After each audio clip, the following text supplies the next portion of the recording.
friends, I'm Jess. Welcome to the Hexed Library, where I post reading, writing, book, and planner related content a couple of times a week. Today we are going to talk about my most favorite reads from 2023.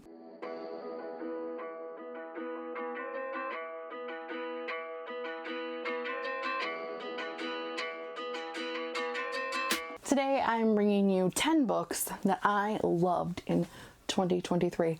After we go through the 10 books, I will show you how I came to determine my favorite books of the year, because it is we're calling it a book matrix. It was an idea that I got from Jess at Jashy Curran, who I'll link down below. I think this is like the definitive way to figure out what your favorite book of the year is. So, at number 10, I have The Last Word by Taylor Adams. This book follows Emma, who is house sitting, and while she's house sitting, she reads this book that she thinks is absolutely terrible, and she writes a poor review for this book. Which I probably should think of as I just filmed my least favorite books of the year video. Anyway, she gets a message from the author who's like, you need to take this review down. You can't sully my words. You don't know how much work I put into this. You can't tell people that I wrote a bad book. And she's like, actually I can, because I read it and I didn't like it. And then there's like this whole battle of them fighting through words, and then somebody starts like sneaking into the house. Things are happening. Is this guy coming after her? What's happening? So basically this is about reviewer spaces being for reviewers, not for the authors, and about what can go wrong when those two places cross paths. And also, people are psychotic and murderers. I thought this book was fantastic. I think that it is a topic that really is extra creepy because I am a writer and a reviewer. So it made it extra spooky for me. I was excited I knew once I heard about this one that I definitely wanted to read it. And I was happy that it went in a direction that I had expected it to go in. It had a lot of twists and turns. There were like extra twists at the end. A lot of people don't like it when books get extra twisty at the end, and I love that. I love when it continues to twist even after you thought you had all of the twists, and then there's like, actually there's like 2 or 3 more.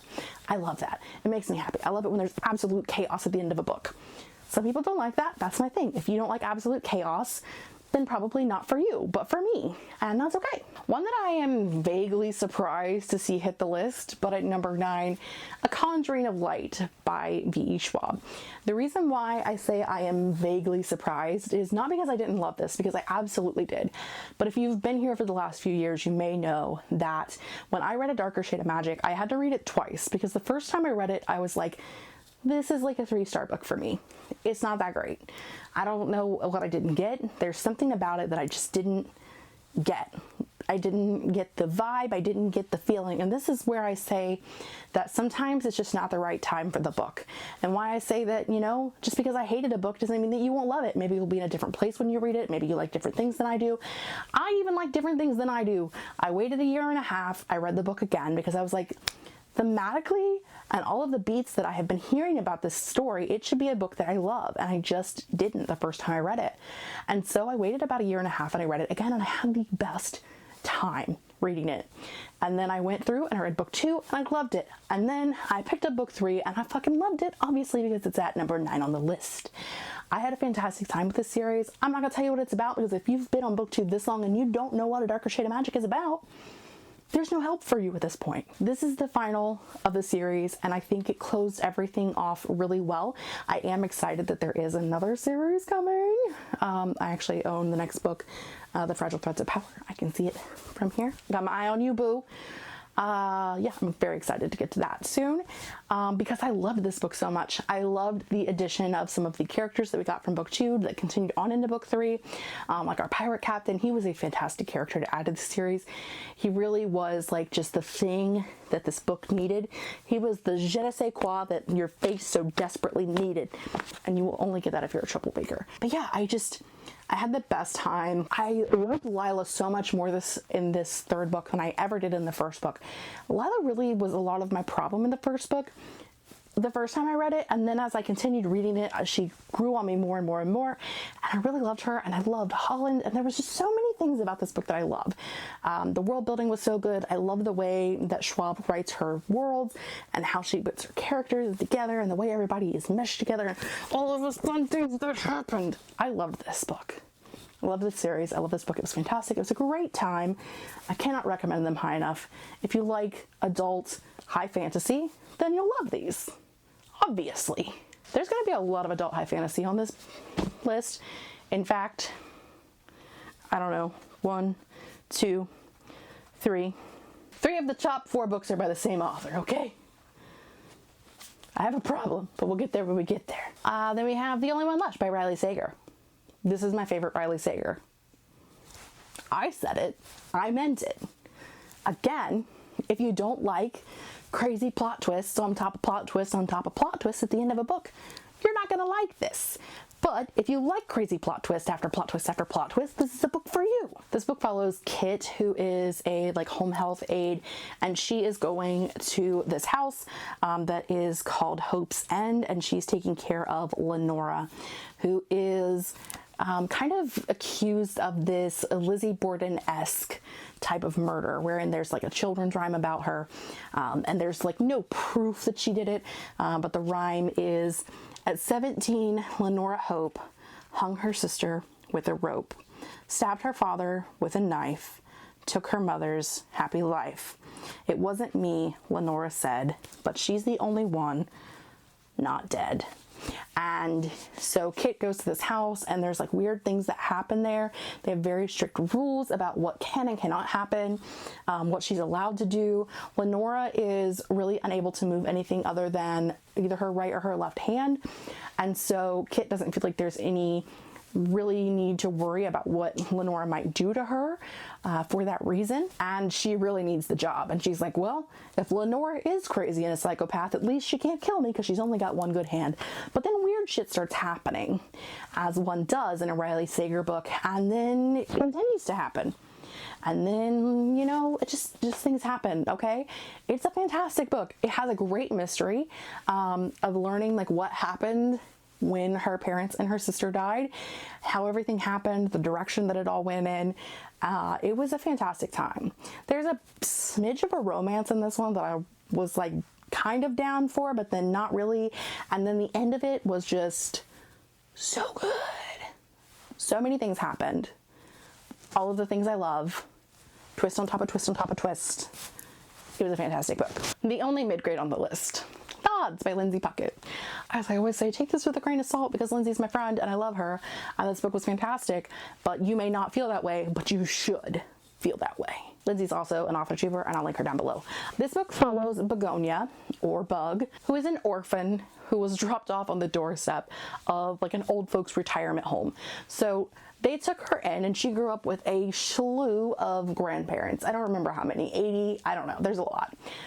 So all of these older people were her grandparents, her grandmas, her grandpas, whatever they were her grandparents. And she is going to be turning 11. She's 10. And on her 11th birthday, if she hasn't come to an oddity, then she will be taken from the retirement home, have her memories wiped of all of her grandparents, and be put into a normie person home, because everybody in this world is part of the odd world. And so Begonia is trying to figure out her oddity, and she's like, I must do this. Well, then weird things start happening at the retirement home. Bug is trying to force her oddity to come out. She's gonna find her oddity. There is another kid who is her age. His name is Bass. He is there visiting one of his grandparents, and Bass also does not have his oddity yet. And so Bass and Bug must get together to find their oddities. And one of the things that Begonia does is she talks about facts. And so on the back of the book it says, fact, people on average lie 4 times a day. Fact, statistically people lie more in January than any other month. Fact, it is easier to keep up a lie with one-word answers than by concocting elaborate stories. Fact, the stories about the ghosts were not lies. The ghosts of Swamp Root Manor were real. So it's a ghost story. This book had a plot twist that really I never saw coming. I'm sure that there are people who read this and went, that's completely obvious. It is made for, mid-grade kids. So, I mean, well, who knows?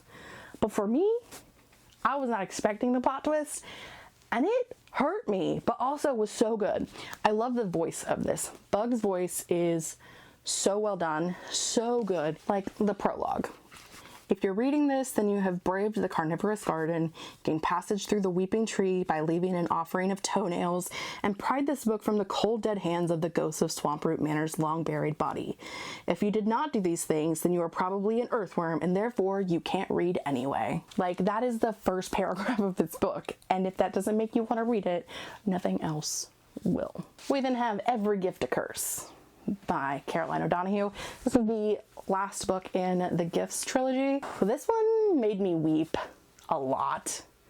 I cried a lot, okay? I cried a lot. The series follows Maeve, who goes to a Catholic school. This is set in Ireland, and she is sent to detention, and in detention she finds a deck of tarot cards, and she uses those tarot cards to predict these really weirdly accurate futures for her classmates.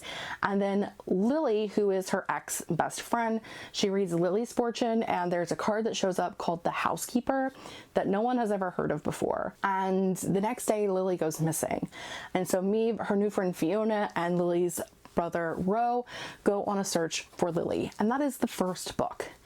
And this deals with a lot of really heavy topics, like racism and sexism, the LGBT plus community and the way that they can be treated. And it deals with a lot with magic and just like this found family aspect. There's so many things about this book. It is like a perfect YA book. It is so good. I don't read a lot of YA anymore, and this is one of my favorites. It will have a special place on my shelf for all time because it is just so good. It deals with so many different aspects of relationships, parental, sibling, friendships, relationships, like boyfriend-girlfriend relationships, a lot of things. And it was really well done, and I liked how the story progressed over the whole trilogy. But this one really had some impactful moments in the end, again, that made me weep. Another YA at number 5, A Long Stretch of Bad Days by Mindy McGinnis. This book follows Bristol and Lydia, who are students in high school. They live in a small town in rural Ohio. I don't know how I can relate to that at all. And they both need extra credit for their history class.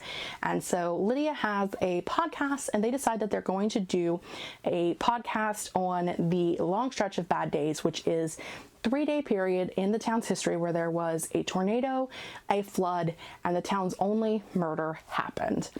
And it is still unsolved. And while they are going through learning about the history of the town and of those 3 days, they find that there is a girl who also went missing during that time period that no one has ever found. And in fact, no one is still looking for her.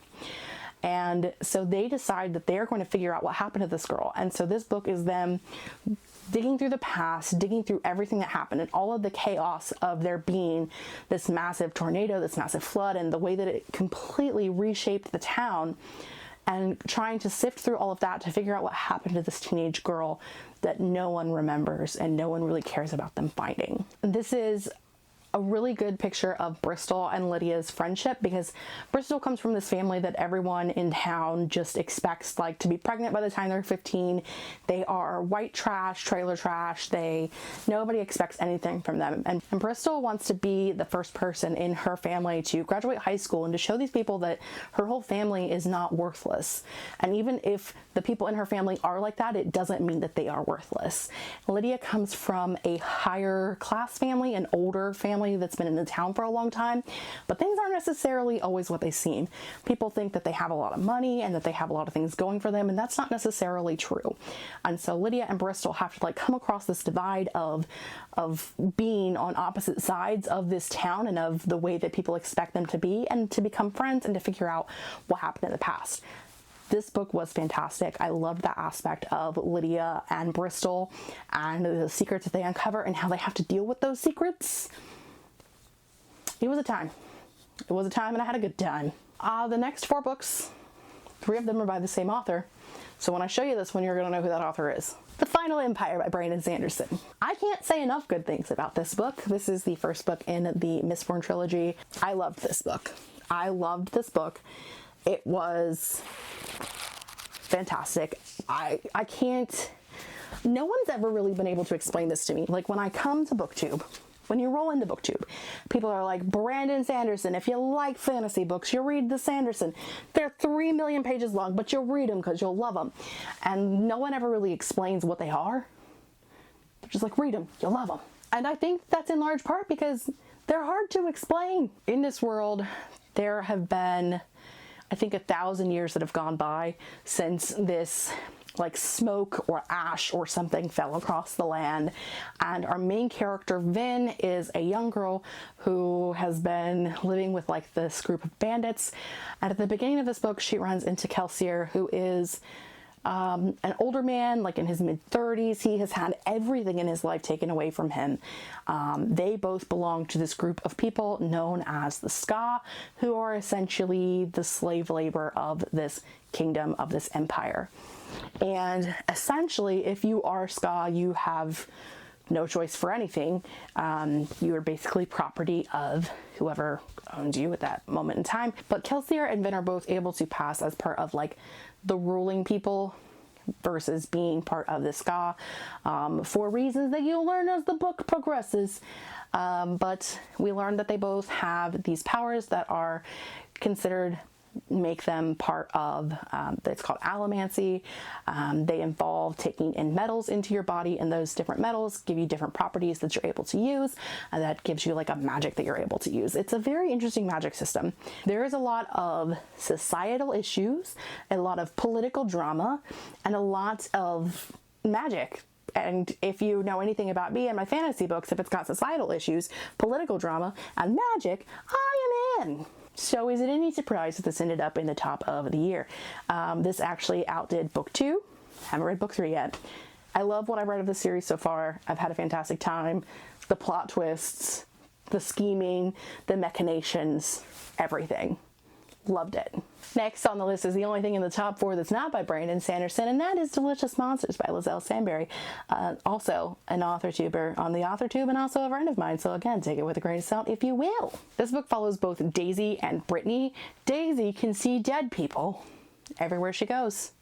She sees all of the dead people. Her mom inherits a house, like a secluded mansion that she had used to spend her summers at when she was a child, and Daisy's excited to get away because in town there's so many dead people, and she's like, maybe if I'm out of town and I'm in this like more rural area, there won't be so many dead people and I can like take a fucking break.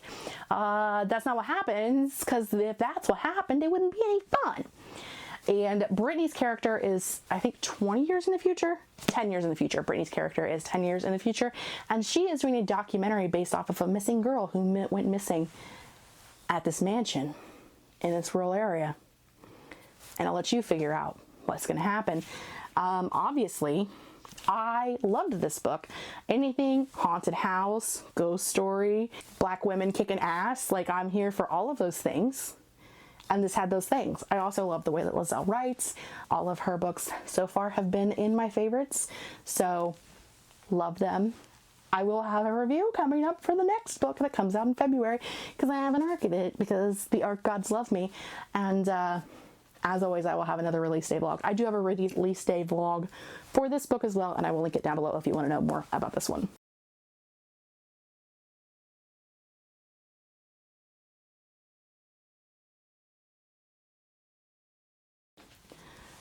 Yumi and the Nightmare Painter, which you can't see because the lighting in here is an atrocity.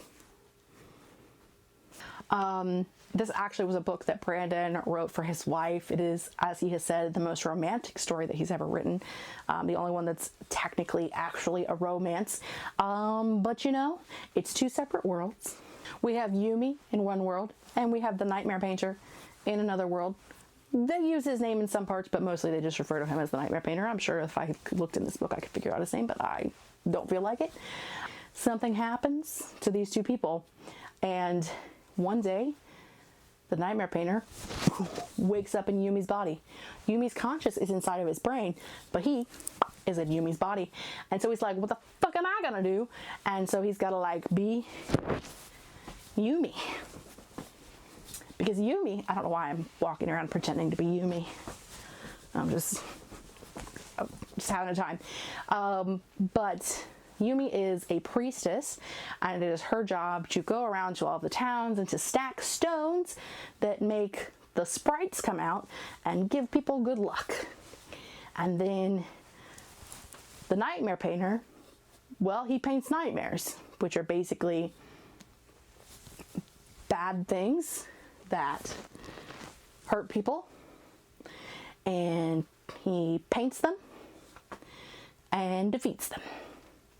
And when they go to sleep in Yumi's world, they wake up in the nightmare painter's world, in the painter's world, but Yumi's not in his body.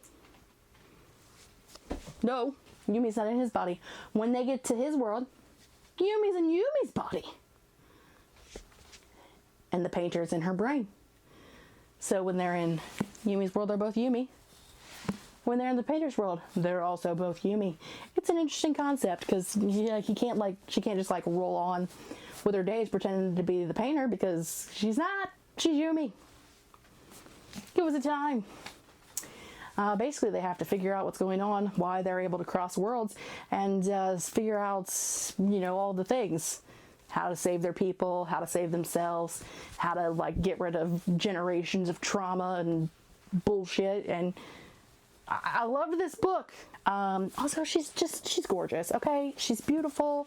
She's got like all of these paintings in her. This is starting to sound creepy, but I mean, there's all this gorgeous artwork. I mean, they really just went all out with this one. They really just went all out with it, and I loved it. I had a great time. Next, we have my first adult Brandon Sanderson that I read, and that is Alantes. I had read the Reckoners series before I picked up Alantes, and the Reckoners is technically YA, so Alantes was the first adult that I read, and oh boy, it was a time. So this book is about two characters, Serene and Re-Readathon, who are prince and princess of two opposite kingdoms, and they are set to be married to form an alliance between their kingdoms. But on Serene's travel from her homeland to Re-Readathon's homeland, he dies, and so she gets there and she's essentially a widow. Fun times, right? This world, in Alantes, there used to be these beings who were considered to be godlike and had powers and like looked different than everybody else, and they were like super cool, and they had like this fantastic city. And then a thing happened called the Sheod. I believe they pronounce it Sheod. I could be wrong. This thing happens, and all of the Elantrians become sick and they die, and it begins to spread to people in the surrounding kingdom. And so whenever somebody gets the sickness, they are tossed into Alantes and left there to die. Unfortunately, that's not necessarily what happens to people when they get tossed into Alantes, and we learn more about that as the book goes on. Again, societal issues, political drama, magic. It's like it was written for me. Was definitely my favorite Brandon Sanderson book, and also one of my favorite books, period. Loved it. Had a fantastic time. Loved the romance. Loved all of the things. Liked the villain aspect of it. I love that it's got like some religious drama. I loved all of the things, okay? Let's talk about this matrixy thing. It's a little dark, but we're gonna roll with it. Okay. You put A through however many you're going through. I went to P, and then across the bottom, A through P. And then you assign each one of your books an A through P. And then you go up here and you go A versus B. A was my favorite. A versus C. A was my favorite. A versus D. A was my favorite. B versus C. B was my favorite. Yada, yada, yada, all the way down until you find out how many times each book was your favorite. So Alantes 115, fine. Guys, I had it backwards. I had it wrong. Look at this. We were wrong the whole time. Alantes was my favorite. Yumi was my second favorite. Delicious Monsters, Final Empire, Long Stretch Bad Days, Every Gift Curse, The Odds, the only one left, Conjuring of Light, The Last Word, Honorable mentions: Hummingbird, One of Us Is Next, Calamity, Daughter of the Pirate King, Book Club Hotel, Spellbound. I was wrong. Guys, I lied. I was wrong. I have these two backwards. This one was first. This one was second. But you know what? This one got 15, this one got 14. You know, it's pretty damn close. Close enough to being right. I loved these two books. I love Branderson, okay? And yes, I know I said Branderson because earlier this year, when I was trying to write in Brandon Sanderson in something, I wrote Branderson, and now that's his name. No Brando Sando for me. No Brandy Sandy. No, Branderson. Take it or leave it. I don't really care.